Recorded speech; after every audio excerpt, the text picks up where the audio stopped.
Hello viewers, welcome back to the channel and welcome to Golden Beach, Caloundra. We're looking across the grassy knoll to the recently launched, only launched last week, the new rock wall at Golden Beach, Caloundra. And hey, welcome back to CoffeeChillTV.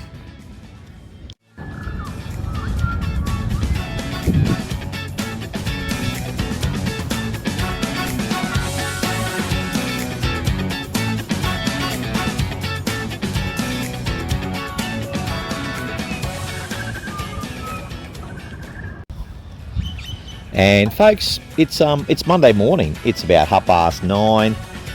It's a little bit fresh. There will be some wind effects in the background to today's video. I like to do live to tape narration. And you know, what's today's socio-economic philosophic chit chat all about? Well, front and center is the concept of, you know, the sabbatical, the gap year. Call it what you want, call it what you will. We're going to unpack that one today. Let's go. And folks, in terms of preparation as well as inspiration for making today's video, two primary sources. One, a literature review, live to tape narration. There's a bit of construction work. And in addition to a recent newspaper article, I did a Google search this morning. So yeah, I'm going to backfill today's video with those details, that the Google search as well as the literature source, and yeah, just to get talking about, you know, sabbaticals, old school sabbaticals, new school sabbaticals, and I suppose, you know, what drives people to take a year off, and you know, what do they get up to, and what's the future of the sabbatical, the gap year? It's an interesting one to ponder, I reckon.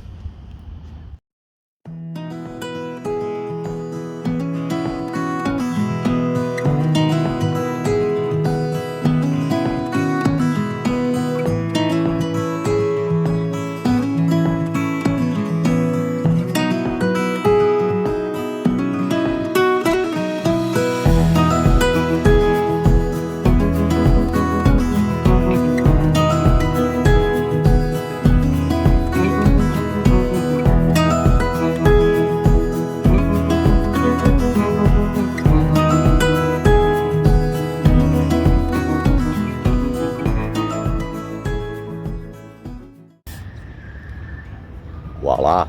So this article, Life Can Be a Beach, by Steve Waterson, he talks about, you know, the gap year precisely for language students. So you're learning a foreign language and you take a year off to go to a country where that is the native language to, you know, improve your language skills.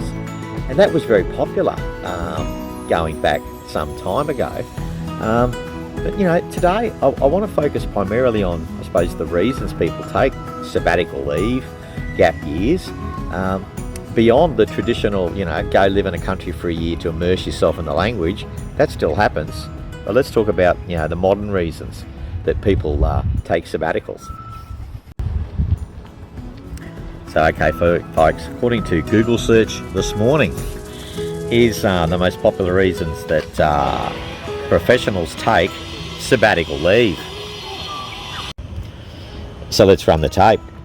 Burnout, recovery and mental health, followed by travel and exploration. Next, upskilling and professional development, followed by passion projects and hobbies. Next, volunteering, and finally, family care and personal support.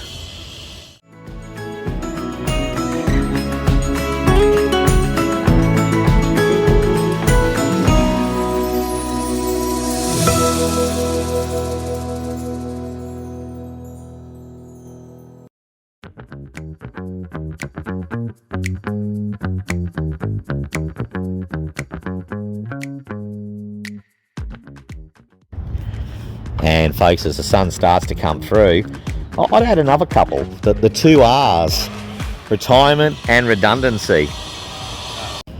So retirement, some folks take a sabbatical now for a test drive of retirement. Let's say you turn 60, that's a milestone. Another reason people take sabbaticals from their working lives. But you turn 60, you want to retire when you're 65, and maybe you take 6 months off, travel, explore, see what it's like to be retired full time. So the retirement test drive, the retirement trial run can be a reason for the modern day sabbatical. So folks, in terms of retirement test drive, got the personal story. I think it was 2019 and I retired early and went down to Jomtien, Thailand for about 6 months, and I did it as a trial run. Later on I realised I needed to come back to work. I came back to work in a different occupation, in a different location. But yeah, I did a retirement test drive myself.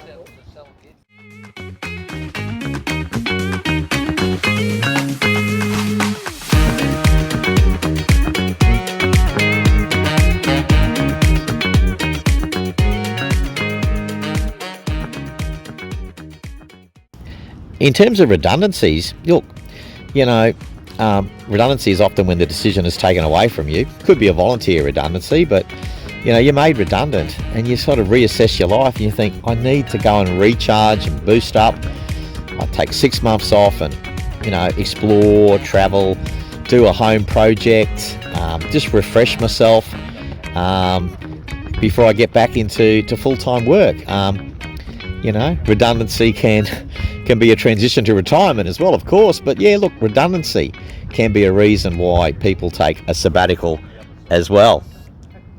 Okay folks, let's go back to the list. Let's run the tape on those top 6 and dig a little bit deeper. Okay, the first one, burnout mental health. Well, a lot has been written and said and studied around burnout, mental health, work-life balance. And one of the reasons I retired early was burnout. But maybe you feel if you're a bit too young to retire, maybe you're feeling a bit burnt out at 45 and you don't plan to retire till you're 65. Well, taking a gap year, taking a year to go out there and recharge, reboost, is a way of dealing with burnout and mental health for some.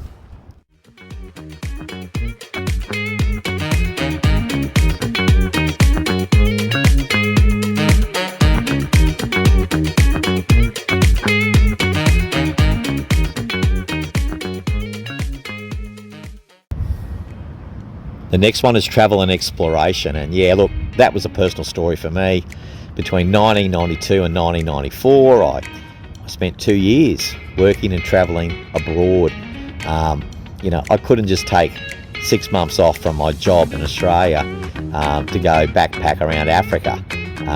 To have the time to truly explore and immerse, that required, a gap year in my finance career. Ended up being several. And the next on the list is upskilling and professional development.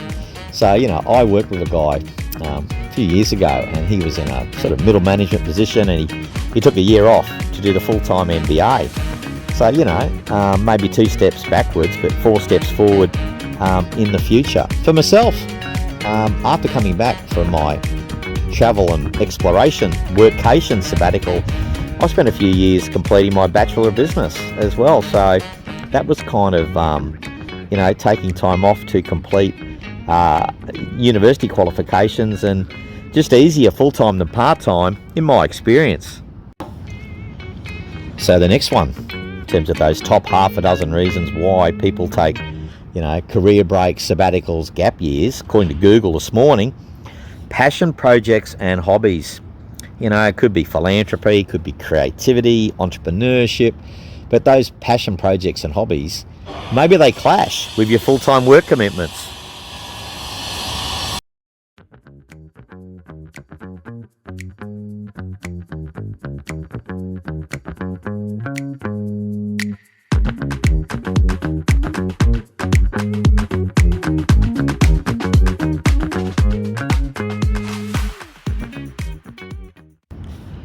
Next on the list, volunteering.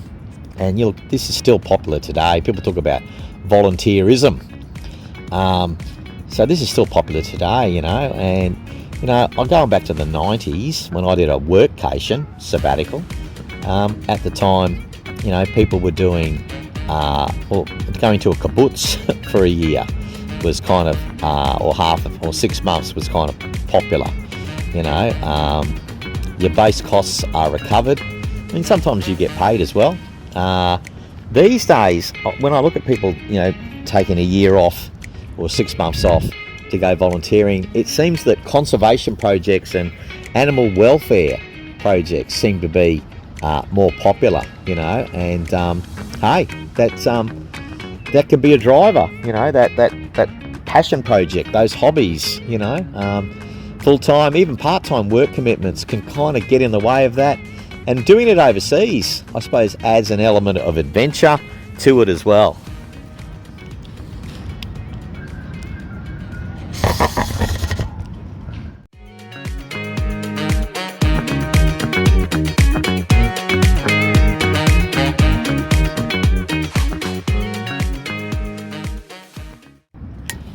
And as the rain stops and starts, family care and personal milestones, family care and personal support, I suppose a bit like redundancy, maybe sometimes with family care, some of the decisions taken away from you, a loved one, a partner, you want to take time off to look after them. Personal milestones is a big one. Once again, the long service leave in Australia was very popular. People would take 10 weeks off when they did 10 years service. Long service leave. These nowadays, it might be a birthday milestone. You turn 50, you turn 60, whatever it is, that can drive you to go on a bit of a sabbatical. And guys, in terms of that sabbatical from work, let's say you do turn 50, you cash out your long service leave, and you take 6 months to go slow travelling through Eastern Europe. You have a whale of a time, and you come back with soft skills improved, organisational skills, confidence, but there may be an opportunity cost. Does your career go backwards whilst you spent 6 months backpacking through Europe? It's an interesting one. So, going back to the original article, life's a beach, and it can be a beach here at Golden Beach, Caloundra. Steve Waterson article, and he had the example of the language student. So let's say you did a Bachelor of Arts, majoring in French language and literature, and you take a year off to work and travel and immerse yourself in Paris, and for sure, use it or lose it.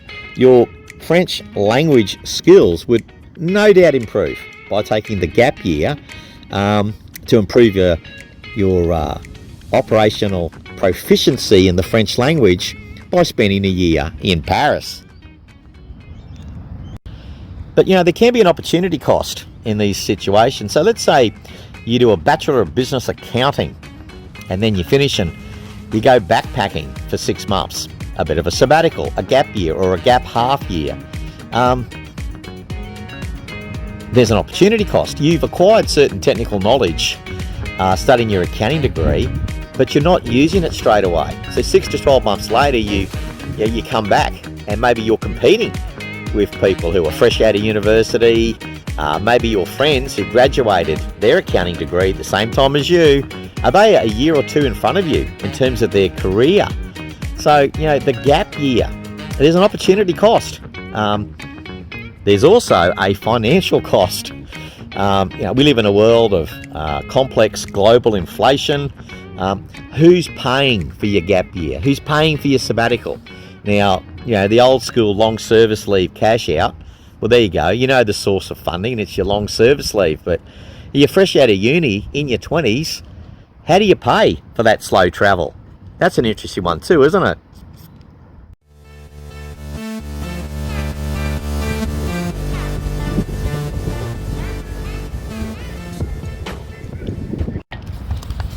Okay folks, so let's run the tape on those top half a dozen reasons why people take sabbaticals, gap years, career breaks. Let's run through them, and as I do, hey, did one or two of these resonate with you? Have you ever taken a sabbatical, a gap year? Tell me about your experience, if you like, be appreciated, in the comments section. Here we go. Number 1, burnout recovery and mental health. Followed by travel and exploration. Next up, upskilling and professional development. Followed by, we're going to soldier on, passion projects and hobbies. Next up, volunteering. And finally, family care and personal milestones, family care / personal support. So there you go, guys. There's the top 6 according to Google. You know, what about you? Please share your thoughts in the comments section. Voila, that's a wrap. And folks, what would also be appreciated would be a like, share and subscribe at CoffeeChillTV. All the best.